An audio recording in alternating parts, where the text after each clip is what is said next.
The University of Oregon is located in Eugene, a city of 80,000 people, situated in the lush Willamette River Valley, midway between Cascade Mountains and the Pacific Ocean. Touchdown! Stewart! Yeah, I got your speed right here. Hey, Barner, 10, outside 5. Are you kidding me? I'm really proud of where this team's at. We got a lot of work to do. What's the deal, Duck family? I am Kenjon Barner alongside Jay Stu, and we want to welcome you to another episode of the Ducks of a Feather podcast. We got one hell of a show in store for you guys. We got one special guest coming on, a guy from Texas, an entrepreneur, a guy that's all over the board with what he likes to do on and off the field. We got Mr. Austin Novosad in the building. What's the deal, my guy? How are we doing? What up? I'm doing good. Thank y'all for having me on tonight. Man, it is an absolute pleasure to have you on. Anytime we can get a fellow Duck on this thing, you know, it makes the show a heck of a lot better. Yeah, man, they tired of hearing us old folks. Hold on now. No, I ain't no I. We not gonna go over there like a feel speed I'm bump. old. We gonna, I'm over here wearing these glasses to protect my lenses, my eyes from the screen. The screen. Uh-huh. Because it's nighttime over here, so I'm trying to make sure when I get to the house, I just go right to bed, you know? Well, listen, you keep that old stuff over there in Charlotte, North Carolina. Boy, that ain't got nothing to do. Too, boy. Who? Boy, do you see this? Hey, that don't mean nothing. You know what? We got to guess. Austin, how old do I look, brother?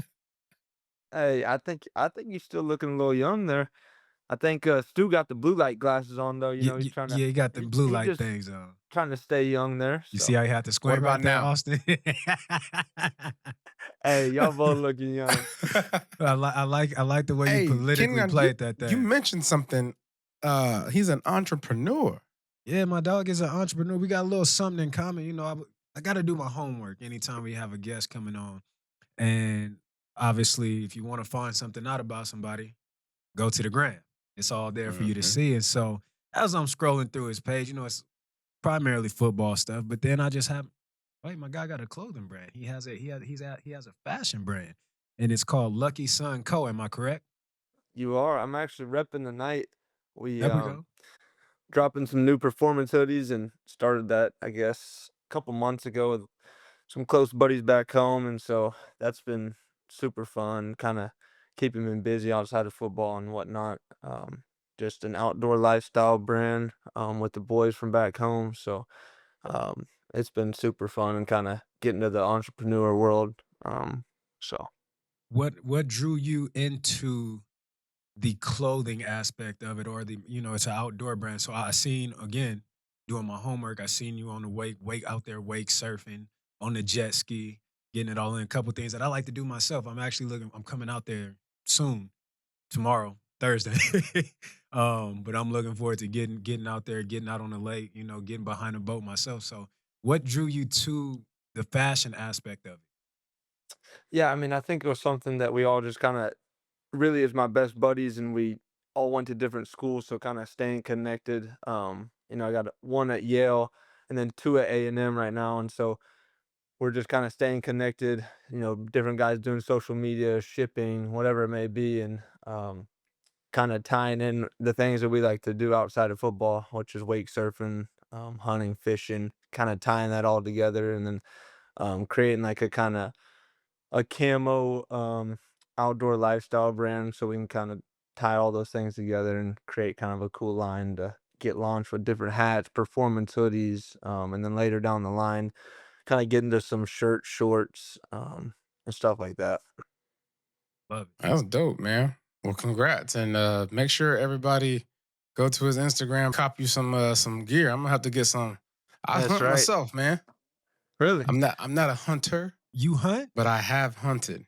Stu, you And- kill animals? Yeah.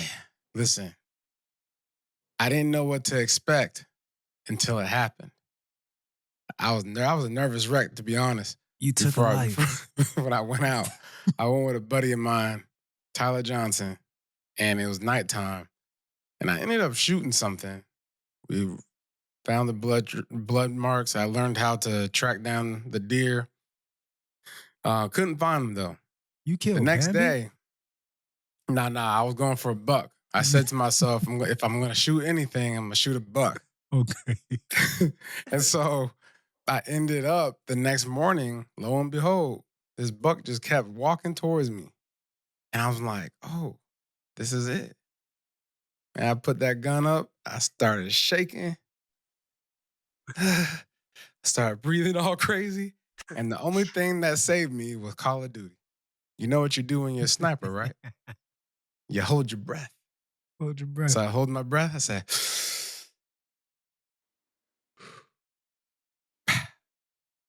and man, I'm not going to lie. Like, I felt connected.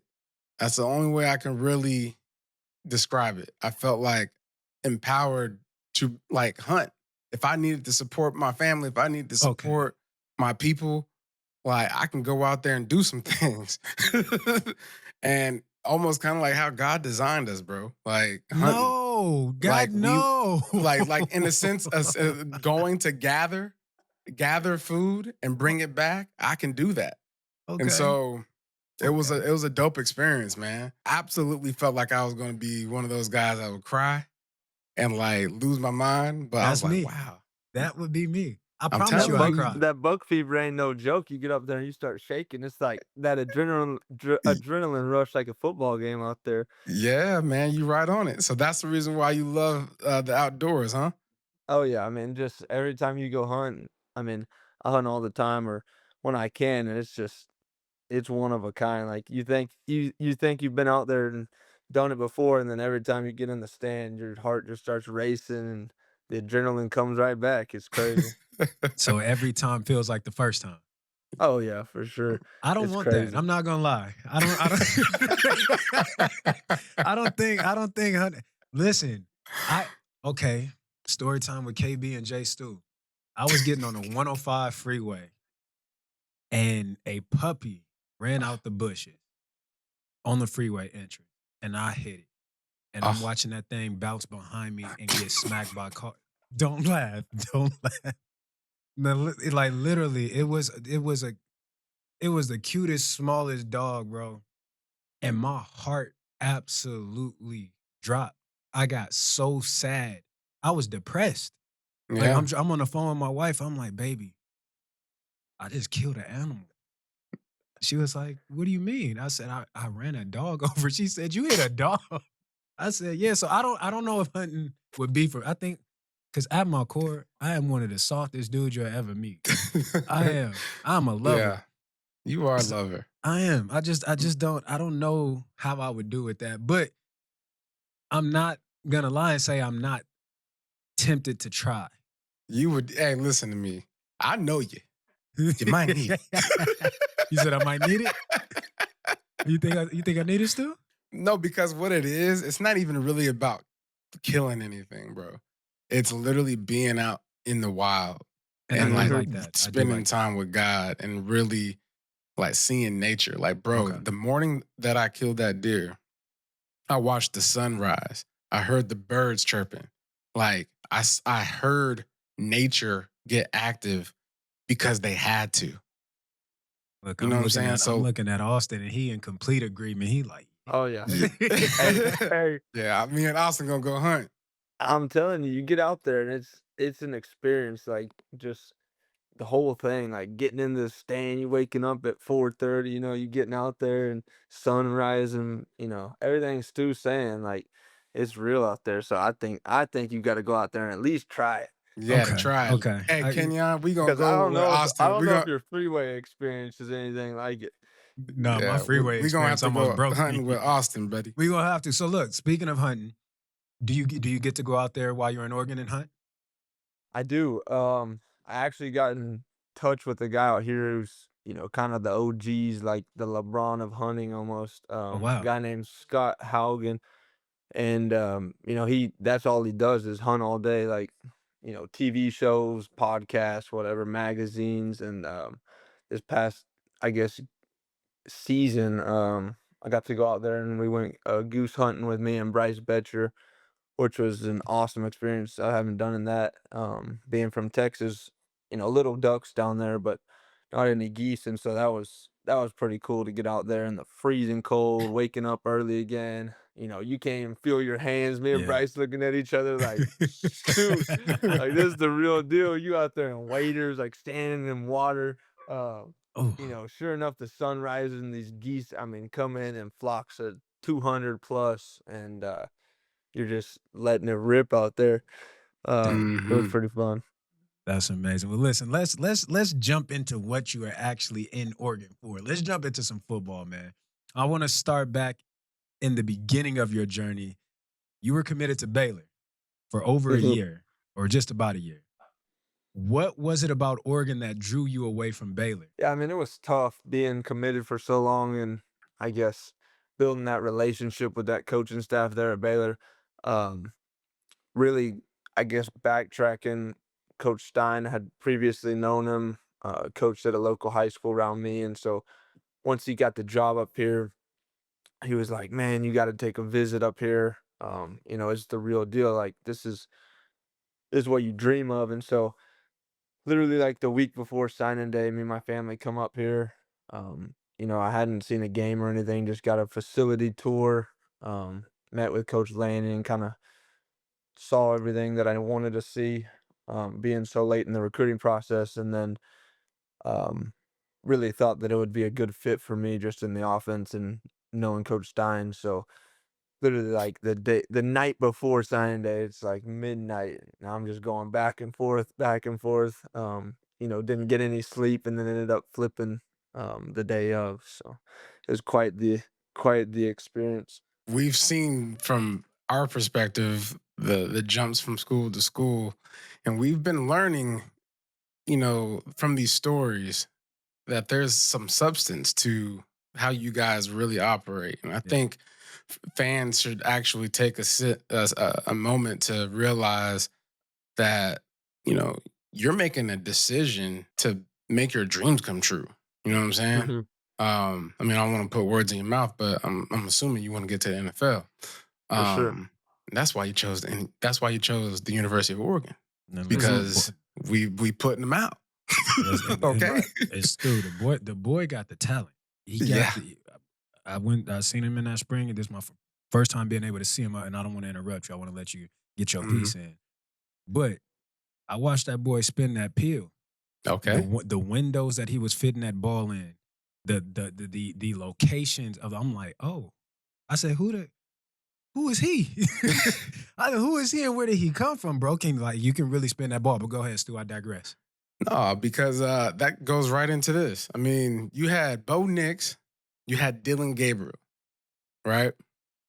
Both guys. I mean, Bo Nix he had a phenomenal season last year in the NFL, Mhm. and people counting him out. And then Dillon Gabriel, assume he's going to do the same, right? What are some things that spending your time 2 seasons behind two guys that are proven? Just give us a little bit of a sense of what you've learned under these guys. Yeah, I mean, I always tell people like it was the best 2 years for me just because the experience really helps. And I think that the biggest thing that I learned was just their preparation. Like each of them played the game completely different, but their preparation was very similar. Like the way that they I guess broke down a defense before the week, and kind of you could see how detailed and um, ready they were for the game. Like there was never a doubt that we were worried about certain things going into a game because they had been through every situation. They knew exactly what we were doing.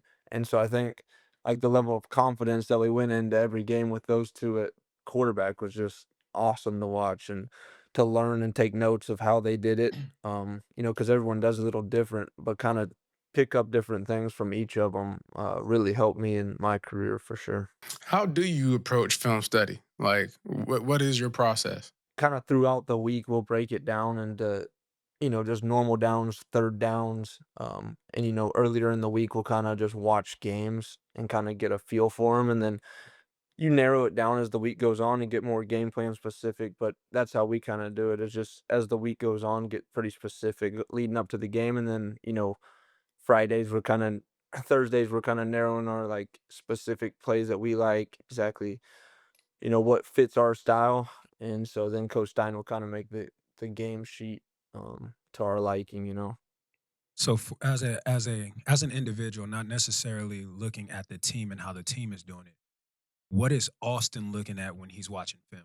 When you're looking at these defensive fronts and you're looking at these Yeah. linebackers and the secondaries, what is it that you're looking at that if and when you were playing over these last couple of years, when you come into the game, that you would be able to take advantage of? What exactly are you looking Well, I actually kind of learned this from Bo, but just kind of breaking their defense down in like buckets and kind of, where does the DC stem from, or what does he like to call, and then their top kind of coverages. So watching the game, I'll break down, here's their top three coverages, and then as the week progresses, third downs, I'll get their top coverages, and so that way, you know, when you get into the game, you're like, it is this or it isn't this, and then you can kind of work off those three coverages, and so it makes the game a lot easier just because out there, they're always going to try to disguise stuff or, at? Right.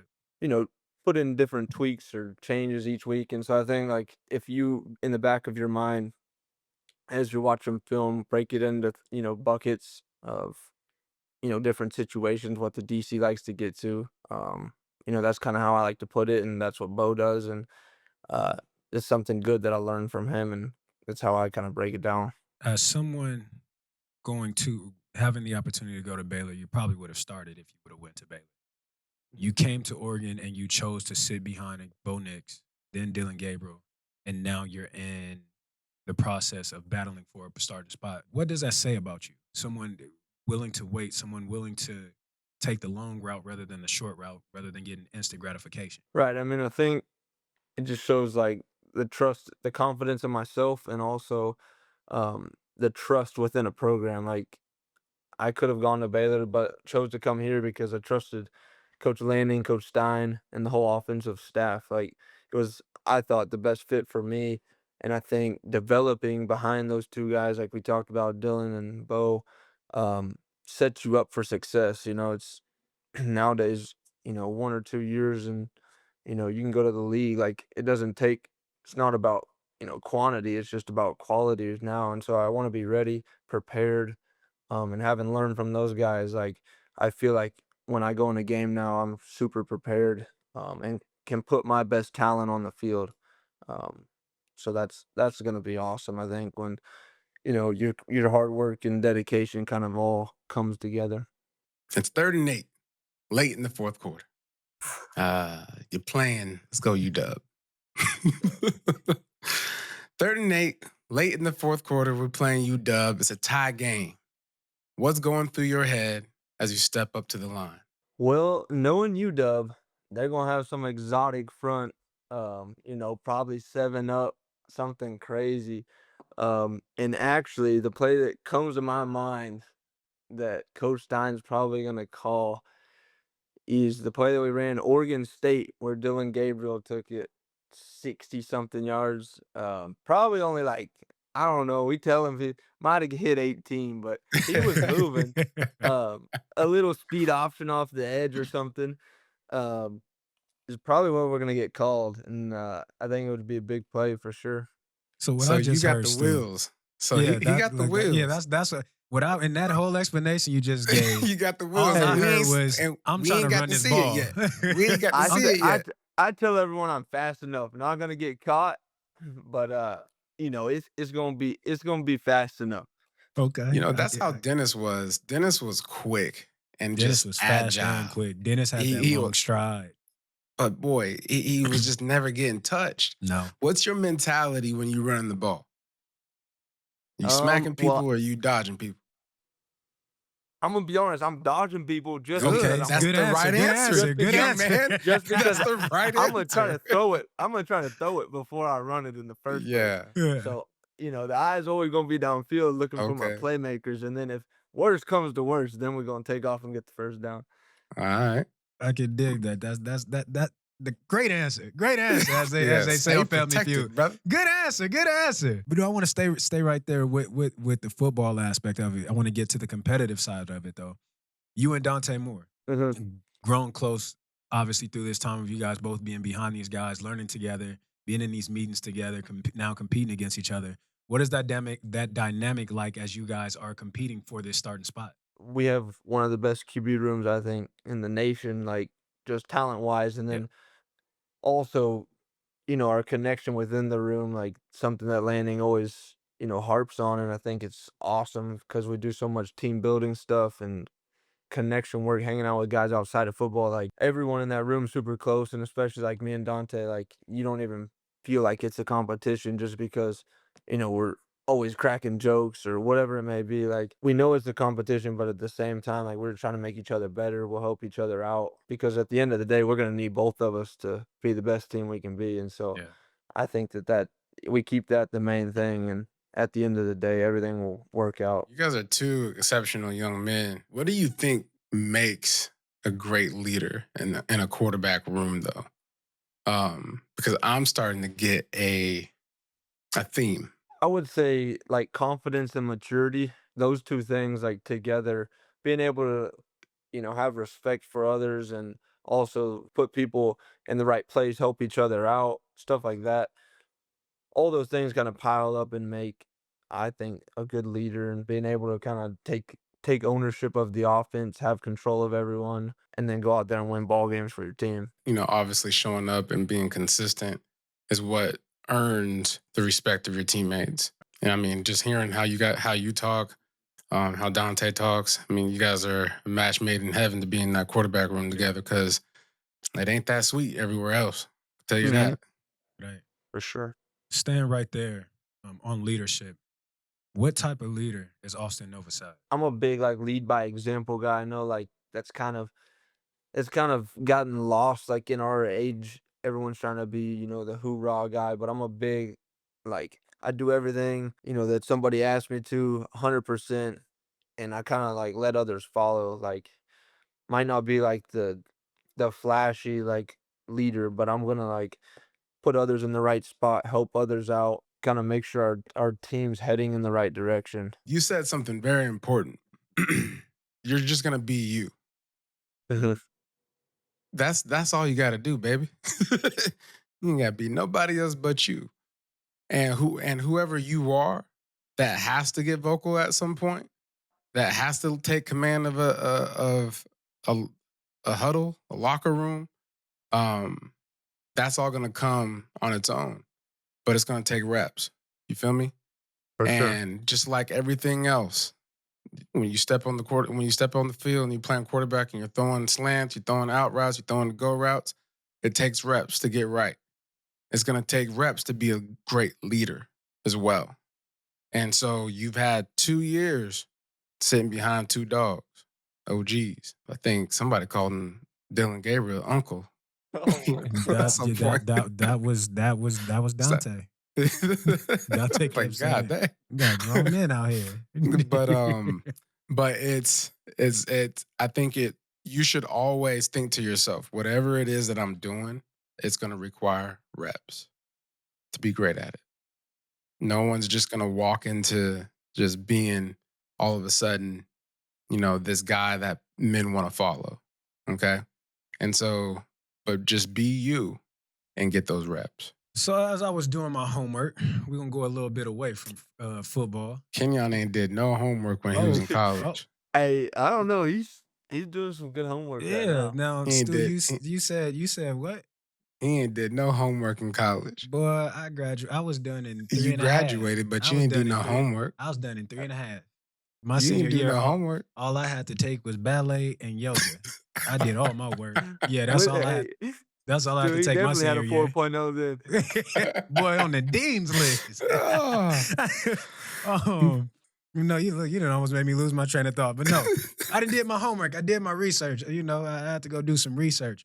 And as I was on the internet, scouring the internet, trying to, who is Austin Novosad? What is he into? What has he done?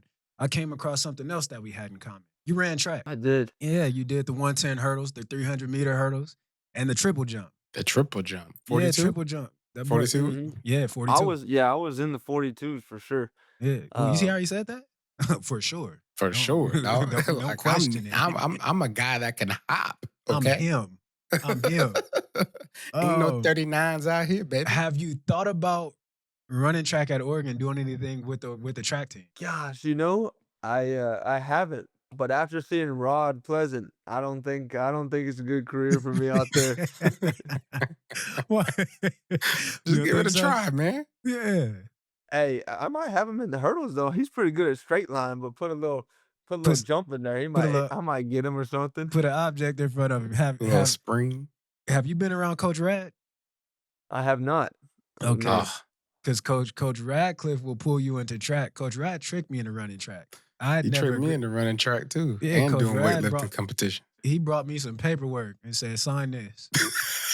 And I Next thing signed you it. know, you on the team. He said, welcome to the track team. I said, what? I said, what do you mean? He said, yeah. I said, I'll see you at practice. I'll see you at practice. Do not be late. So when you were talking about running the rock, I obviously knowing that you ran track, what was track for you? How did that help your game? Obviously with speed and all of that, but tell us a little bit about that journey on that track. Yeah, it was kind of like my off-season thing. Our OC back in high school, he was a big advocate. One being he coached the quarterbacks and was the hurdle coach. Okay. So he always loved the quarterbacks, all the quarterbacks actually, to run the hurdles. And then I got in on a little bit of 4x4 action just because I think that correlates a dog lot race. to just like competitiveness. Like you got to be a dog to run that You race. got to be a 1,000%. straight You're hound coming around dog. that last corner and you like, I ain't got nothing left, and Let everyone's just alone that yelling at last you. And corner. you just moving in slow motion. But The You last got to be a 250. greyhound, boy. I ain't But, running no 400. yeah, and I thought the 300 hurdles was pretty close to the 4x4 just because, I mean, you basically running a full out 400 with Yeah. hurdles in front of you. And so, like, those two races, I think, kept me in shape and kept the competitiveness in me throughout the off season, really. And that's kind of why I just did track when I Have wasn't you- in football. Have you taken any of the conditioning aspects? Obviously, I know you guys do conditioning with football, but any of the stuff that you do on your own, do you incorporate any of the track stuff that you learn? I don't really, but I think that if you're a high schooler out there and you're playing football, I think you should definitely run track because I think the conditioning does correlate very well, for sure. And just the running form. Yeah. I had terrible running form I until wish I I ran ran track. high school and track. My coaches used to try and get me around all the time. I used to tell them, I'm not running for fun. I'm Hey, not. What do you mean? Dude, we did not look. Our track practice looked like it was a hangout. That's all it really was. That's crazy. Hey, who you think will win, Kenyon? Me or Austin in 100? Gosh. You know where I'm going. Right now. I Right can't- now. You Right better now? not, Kenyon. Right Yeah, now? right now. Boy, let me tell you something. Let me tell you something, Jonathan. Yeah. I can't jump out the car with my dog. I'm riding with my dog all day long. No offense, Austin, but I'm riding with Jay Stu. I didn't see my boy work. I know his Yeah. body at work. I'm gonna put some hurdles up there before that race starts. Well, now see if you do all Slow that, him down a that's little when I'm bit. gonna blow. I might blow up my Achilles or something. Knock on wood. Yeah, Don't you do it, Lord, you trying to please. cheat. My guy's cheating. Yeah, he's over here Oh. Mario Karting. But listen, with the track aspect, you and Stu got something that's in common as well. You golf. What you shooting out on that golf course? When I'm in my stride, like summer comes around, that weather's nice up here. I'm out there every day. I'm shooting, low to mid 80s. Oh, you can And play. I'm trying to get that down to maybe hit a little 70 this year. We'll see. Okay, break you- 80, huh? I'm trying to you can break play. 82, buddy. You could There play. you go. Hey, so look, so what? You ain't got a handicap or nothing, probably because you ain't. No, I don't keep Um, track of it, but But man, listen, he in the single digits. Yeah, Almost. That's crazy. That's impressive, man. Stay at Yeah. it, man. Do not Oh, give yeah. it up. When you're I, bored, go golf. that's right. That's all we do up here when it's sunny outside. We're hitting that course, 18 holes. You go to Eugene Country Club. I have been a couple of times, but we go to Emerald Valley or Pine Ridge up here. They're Okay. just a little easier to get onto. Man, listen, to all the college athletes out there, hear it from me and hear it from me first. The sooner you learn how to play golf, the better your life will just be. Period. That's the little plug for golf. But listen, we ain't gonna keep you long, man. I want to leave you with the same thing I left Dante. and Stu kind of touched on this. Everybody, when they get in these positions, they think they have to do something extraordinary. You just have to do the ordinary things extraordinarily well. If you do that, you will be just fine. In this competition, be you. Understand that it is a competition. Every day that you go out there, yeah, that's your boy. But at the end of the day, I'm trying to make sure that these fans never see you play. It's competition. There's no hard feelings about it because he's trying to do the same to you. Y'all are both trying to earn this starting spot and be the guy that takes this team to get his first national championship. So keep that mentality. Yeah, we're friends. Yeah, we're buddy. But at the end of the day, when we step in between these lines, I want to support you. I want you to do well. But I'm trying to annihilate you. And that's something I want for you and him. Because if you guys come out like that each and every day, you're gonna make each other so much better. Because you're not gonna have any choice but to continue to elevate your game of play. So I wish you the best of luck, my guy.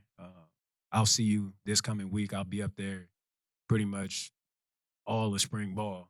Sweet. So I'll be up there. I'll get to see you firsthand and really see you spin that thing and chop it up with you. I don't know, Stu, if you got anything else for him. You get one shot. That's it. Right. I had my weightlifting instructor in high school. My freshman year, he said, you have 4 years for the rest of your life. And then if you do well with those 4 years, he's talking about high school, then you'll have another 4 years for the rest of your life. And right now, you are on that as far as football life, right? Don't take these moments for granted. Carry yourself in a way that lifts others around you. And one of the things that I've been like telling kids, if I'm giving advice, is make choices now that your future self will thank you for later. That's a bar. That's a bar. That is. Yeah. Everything that you do should just be, on that guide. But man, you are an impressive young man. I can't wait to hunt with you and golf with you, hang out with you. I'm gonna go get some Lucky Sun Co. There you go. Speaking of Co, have you had Doko? I haven't. You said what? I haven't. Boy, But you better go to Doko. Look, I almost cursed. You almost brought me off my godlike character. You ain't had Doko and you been on that campus going on 3 years? You better go to Doko this weekend. Boy, you need your behind whooped. Yes. You ain't been to Doko? I have not. It's across the street from Subway. Do you like cookies? Do you like cookies? I do. See, I don't know if we got any Dokos in Texas, though. We might. No, you don't. Ain't got no Dokos. No, you don't. This is a Eugene thing. That's why I've never been there. Okay, so look, hear me out. Don't worry about it. I don't want you to go. I'm gonna buy you your first batch of cookies when I get out there. Don't you worry about it. Yeah. You're gonna have some Doko. And get him a grape soda. No. I'm not. No. Yes, man. No. Sometimes you gotta let it. Sometimes you gotta. No. Austin, we're not gonna go here with Stu right now. We're not gonna do that. Get you some perp soda. And... No.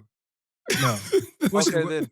Since y'all both been there and like it so much, what are y'all getting when y'all go? A batch of sugar cookies. And if I'm going to a calzone, no chocolate chip. We don't do chocolate. Nah, he don't do chocolate chip. I do chocolate chip. If I'm going with a calzone, I'm going with the steak bomb. They got what? Wait, they got calzones and cookies? Yes, calzones. Doko, baby, it's a company of dough. I think it's the baked potato calzone or something like that. Nah. Just get the Supreme and keep it keep it natural, dog. Try that steak bomb. Get you a pizza in the dough, okay? In the calzone. I'm gonna have to go check it out. No, but okay. Look, I tell you, don't worry about it. I'll be up there Thursday. Yeah, make sure y'all FaceTime me. I'm gonna get you your first batch. You like sugar cookies? I do. You like chocolate chip? Chocolate chip or sugar cookie? Okay, we gonna do. See, the thing about Doko, you could do a combination. You could do. There you go. You can mix and match. They a little expensive too now. Yeah, when I was you in got school, that they was NIL cheap. money. That NIL be able to take care of you. Yeah, You know they got that. You know they out there getting that bag out there. That bread. They get that bag. But listen, we appreciate you coming on, brother. I can't wait to see you in person. Really see you out there on that gridiron doing your thing. I look forward to seeing you. Good luck in this competition. Good luck in this upcoming season. And more importantly, bro, good luck in life and whatever you choose to do here on after. Oh, I had a question. Ask your question, bro. Pre-game, music. What you listening to? Country. See, I'm always country, like car ride, everything, hunting, fishing. But then I kind of I change it up on game days. I Okay. get like Lil Baby, Drake, Okay. any of those, like anything new that's kind of like hitting, I'll listen to. That boy Okay. good. That boy good. I like That it. boy nice. I like it. I like 'Cause I it. like country music too. Yes, sir. Yeah, I When I love wanna get- when I- anything, any other time, it's country though. Yeah. Who is your favorite country artist? Oh, It don't have to be present. It could be from any yeah, the time. OGs. I'm a big George Strait, Wade Bowen, Parker, kind of newer guy. Yeah. Any of those three, those are my guys. See, for me, I was a huge Rascal Flatts guy. Huge Rascal Flatts. Surprised me every day. Dirks and Bentley. Dirks and Bentley. I loved Sugarland. I'm going a little back, little Josh Grayson, Brooks and Dunn. You can't go wrong with a little Yep, Neon Moon. there you my go. brother. I'm a Darius Rucker, Luke Kenny Combs. Chesney. All those, listen. Country music, Shadazy. I don't even know. That might be a little too far back. for you. Shabuzi, you mean? No, not that's my dog. That's my dog. I'm on him heavy. But yeah, shout out to the country Cold beer on a Friday night. and a pair of jeans that fit just right. And what? And the radio. And the up. radio. Yeah. up. All right, my dude. Well, go ahead, get up out of here, Austin. We right. appreciate you, baby. Much Yes, love. sir. Appreciate y'all both. Thank you. Yes, sir. As always, this has been one heck of an episode. Stu, I love you. Love you, dog. And as always, baby, ducks of a feather flock together. And we out.